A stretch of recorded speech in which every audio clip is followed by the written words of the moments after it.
ഉച്ചമയക്കം കഴിഞ്ഞ് വരുന്ന വഴിയാണ് കേട്ടോ. എന്റെ പീരീഡ്സ് ടൈം എനിക്ക് തരുന്ന സമ്മാനങ്ങളാണ് എന്റെ ഈ ഫേസിലെ കലകൾ മൊത്തം. അപ്പൊ അതൊക്കെ ഒന്ന് ഫെയ്ഡ് ആക്കാൻ നമുക്കൊരു അടിപൊളി ഫേസ് പാക്ക് റെഡി.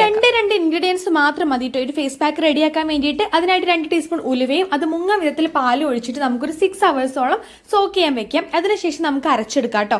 ഏത് ഫേസ് പാക്ക് അപ്ലൈ ചെയ്യുന്നതിന് മുന്നേ നമ്മൾ ഫേസ് ഒന്ന് വാഷ് ചെയ്തിട്ടുണ്ട്. ഉലുവ വന്നിട്ട് നമ്മുടെ സ്കിന്നിൽ ഒരു ഓൾ ഇൻ ഓൾ ആണ് കേട്ടോ. കാരണം എന്താണെന്ന് വെച്ച് കഴിഞ്ഞാൽ ആക്നെസ് റെഡ്യൂസ് ചെയ്യാൻ വേണ്ടിയിട്ടും ഡാർക്ക് സ്പോട്ട് കുറയ്ക്കാൻ വേണ്ടിയിട്ടും സ്കിൻ ഏജിങ് കുറയ്ക്കാനും നല്ല ഗ്ലോവിംഗ് ബ്രൈറ്റനിങ് സ്കിൻ കിട്ടാൻ വേണ്ടിയിട്ടൊക്കെ ഇത് ഹെൽപ്പ് ചെയ്യുന്നുണ്ട് കേട്ടോ. പിന്നെ നമ്മുടെ മിൽക്ക് വന്നിട്ട് നമ്മുടെ സ്കിൻ ബ്രൈറ്റ്നപ്പ് ആക്കാനും അതുപോലെ ക്ലെൻസ് ചെയ്യാനും നന്നായിട്ട് ഹെൽപ്പ് ചെയ്യും. ഇത് നമുക്കൊരു 30 മിനിറ്റ്സ് ഫേസിൽ വെച്ചിട്ട് നന്നായിട്ട് വാഷ് ചെയ്യാം കേട്ടോ. ഒരു ഗുളുഗുളു ടൈപ്പ് ആയത് കാരണം നമുക്ക് വാഷ് ചെയ്തെടുക്കാൻ കുറച്ച് റിസ്ക് ആയി. ഒരു ഫേസ് പാക്ക് നിങ്ങൾക്ക് വീക്കിലി 3-4 ടൈംസ് അപ്ലൈ ചെയ്ത് കൊടുക്കാം കേട്ടോ. പിന്നെ എന്റെ കയ്യിൽ ഇപ്പതാ ഈ ഷൂട്ട് ചെയ്യാൻ വേണ്ടിയിട്ട് ട്രൈപോഡ് ഇല്ലാത്തതിന്റെ കഷ്ടപ്പാടാണ് നിങ്ങൾ കണ്ടുകൊണ്ടിരിക്കുന്നത്. അതൊന്ന് ക്ഷമിച്ചേക്കാം. അപ്പോൾ ഇതാണ് നമ്മുടെ ഫൈനൽ റിസൾട്ട് വന്നിട്ട് നല്ല സൂപ്പർ ഗ്ലോവിംഗ് സ്കിൻ കിട്ടും. അപ്പോൾ ട്രൈ ചെയ്ത് നോക്കുക. നിങ്ങളുടെ സ്കിൻ കെയർ ലവേഴ്സിന് ഇപ്പൊ തന്നെ മെൻഷൻ ചെയ്യാൻ മറക്കണ്ട. ബൈ.